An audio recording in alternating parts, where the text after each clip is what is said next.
What's up, good people? My name is AJ and you are watching Straight Talks. The video here today is going to be for all the spouses out there. So if you're a candidate or charter holder watching this, maybe ask them to come over and join you here on the video, or just, of course, share some of this information with them if it's relevant to you guys. I got a cool question on how should spouses cope with their partner studying for the CFA exams, and it's a very real question. You hear tons of cases on the forums of people breaking up with their significant other. Hopefully not too many on people getting divorced with their spouse because they're just totally absent from the relationship while they're studying.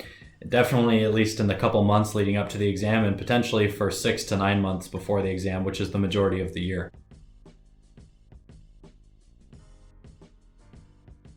I always said that me participating in the CFA program was more difficult for my wife than it was for me. Mostly because while I was studying, while I didn't want to be doing it, I knew that I was furthering myself, advancing myself, and I really had a lot of purpose when I was doing that. And a lot of nights I would get really motivated and had a lot of drive to spend those hours studying. For my wife, who mentally knows about the value that the CFA charter could potentially bring in the future, doesn't get any immediate gratification. Not that I am extremely satisfied to be studying in the evenings, but I understand the purpose, or I have a feeling of what the purpose is, whereas my wife in those situations, all she feels at the time is, that I'm in the room next to her and not available for her to talk to or hang out with or whatever. So for that reason, I think it can be more difficult for the spouse, and you need to realize this. If you're a candidate or charter holder and you are maintaining a relationship with someone while you're studying, you need to be cognizant of this fact, I think, to hopefully, improve the morale of that relationship, because you need to have sympathy to them when they're upset about you being absent all the time. And if you are a spouse of a candidate or charter holder,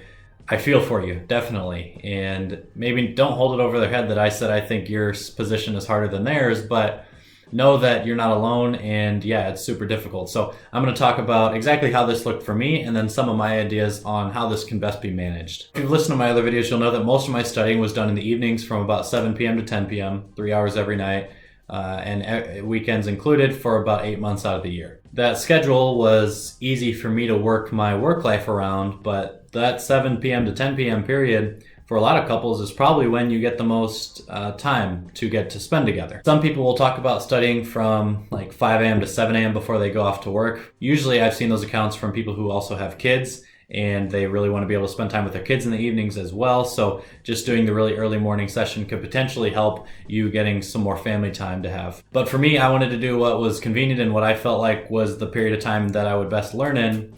And so there was definitely sacrifice there between the time that I got to spend with my wife and the time I had to spend studying. The best piece of advice I could give is just to set expectations going into it. You can think about this similarly to other scenarios with any preconceived expectations. So manage your expectations well.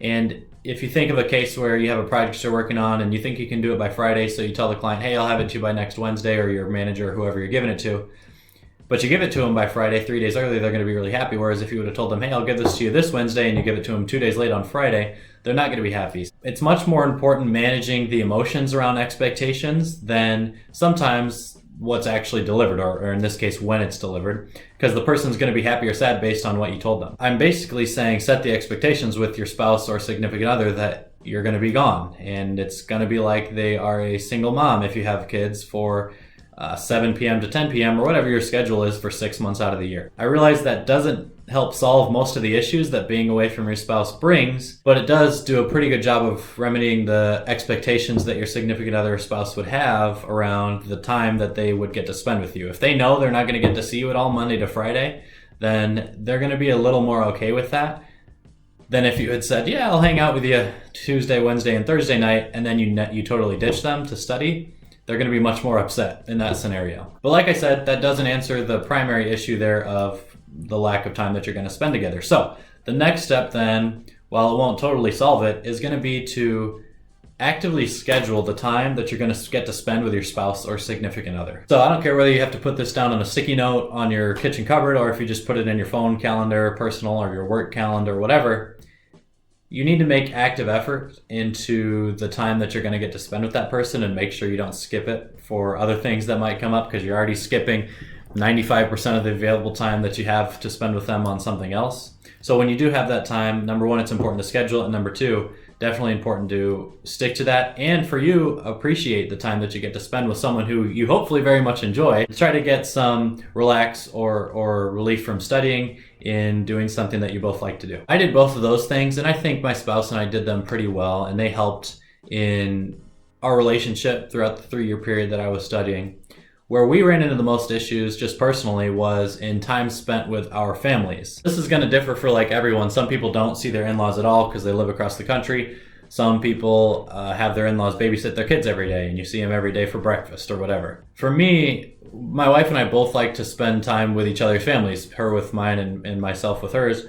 But probably, I like spending time with my parents more so than hers, and she the same. So when we would have time to spend with our in-laws, it was important for us to get to enjoy their company. Now, of course, you're going to have a lot less time to spend with them when you're studying both days during the weekends, and I think a lot of people, more so than me, spend more time on the weekends than during the weekdays, so you're even going to have less of an opportunity there. With whatever free time you have, if your spouse or any family member is wanting you to spend more time with them, relative to other things that you might want to be doing, that can of course start to cause some arguments because you're going to feel like you're really obligated to do these things that you might not necessarily feel like you want to do. I wouldn't go as far as to say that you need to have these scheduled conversations and all that with your in-laws or your parents like I would say that you need to do with your spouse, but at least between you and your spouse, have some time to sit down and talk about how much free time you actually have on the weekends and how much you're willing to give that, how much of that you're willing to give up to your family or her family. You might have some disagreements here. So if you say, hey, I'm willing to hang out with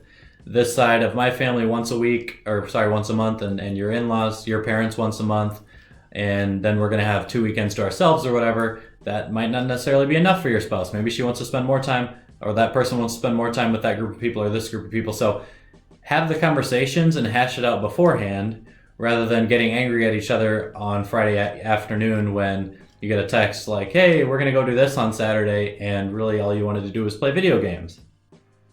Again, manage those expectations through conversations with your person on how much time you're going to spend with which groups of people. And of course, family events you can schedule out months in advance, so that type of stuff certainly helps. If you know what you're going to be doing 3 months from now, it kind of helps you budget your time a little more efficiently between all these other groups of parties that you feel like you might have obligations to, or you just want to spend time with in general.